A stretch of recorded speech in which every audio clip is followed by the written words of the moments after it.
વડોદરા શહેરના ગોરવા હાઉસિંગ બોર્ડના મકાનો જર્જરિત થતાં ધારાસભ્ય કેયુર રોકડિયાની બેઠકમાં રજૂઆત થઈ હતી। ત્યારે આગામી 90 દિવસોમાં મકાનનું રિનોવેશન કરવાની સૂચના આપવામાં આવી હતી।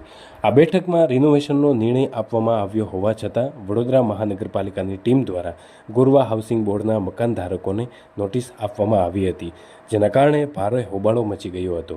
આ નોટિસના પગલે ગોરવા હાઉસિંગ બોર્ડના મકાનધારકો વડોદરા મહાનગરપાલિકાના અધિકારીઓ સુધી પહોંચ્યા હતા, જ્યાં તેમણે નોટિસનો ઉગ્ર વિરોધ કર્યો હતો। આ વિરોધ દરમિયાન સ્થાનિકો અને અધિકારીઓ વચ્ચે શાબ્દિક ઘર્ષણ પણ થયું હતું। બપોર ટાણે આવીને પબ્લિકને હેરાન કરે છે ને કાંઈ કહીએ તો નાહી જાય છે। આવું સામાન્ય પબ્લિકમાં ભય ફેલાવે છે એ લોકો। જ્યારે કાલે મીટિંગ થયેલી છે ચૌધરી સાહેબ, પટેલ સાહેબ અને આપણા ધારાસભ્યશ્રી એ લોકોની જ્યારે મીટિંગ થયેલી છે, બધે નિર્ણયો લેવાઈ ગયા છે, તો આજે સામાન્ય પબ્લિકમાં ભય ફેલાવવા બપોરે આવે છે અને બોલવાથી અવરા જવાબ દે છે ને મેં એના હાથમાંથી લઈને જે કાગળ ફાડ્યા છે એટલે એ લોકોએ પોલીસને બોલાવ્યું છે। હાઉસિંગ બોર્ડ વાળા શા માટે આવેલા હતા આજે તમારી? એ લોકો એવું કહે છે તમારા મકાન જર્જરિત છે, એમાં રિપેર કરાવો, કાંઈ થશે તો જવાબદારી અમારી નહીં। તો જવાબદારી તમારી નથી તો રોજ અહીંયા કને ભય ફેલાવવા તમે શું કામ આવો છો?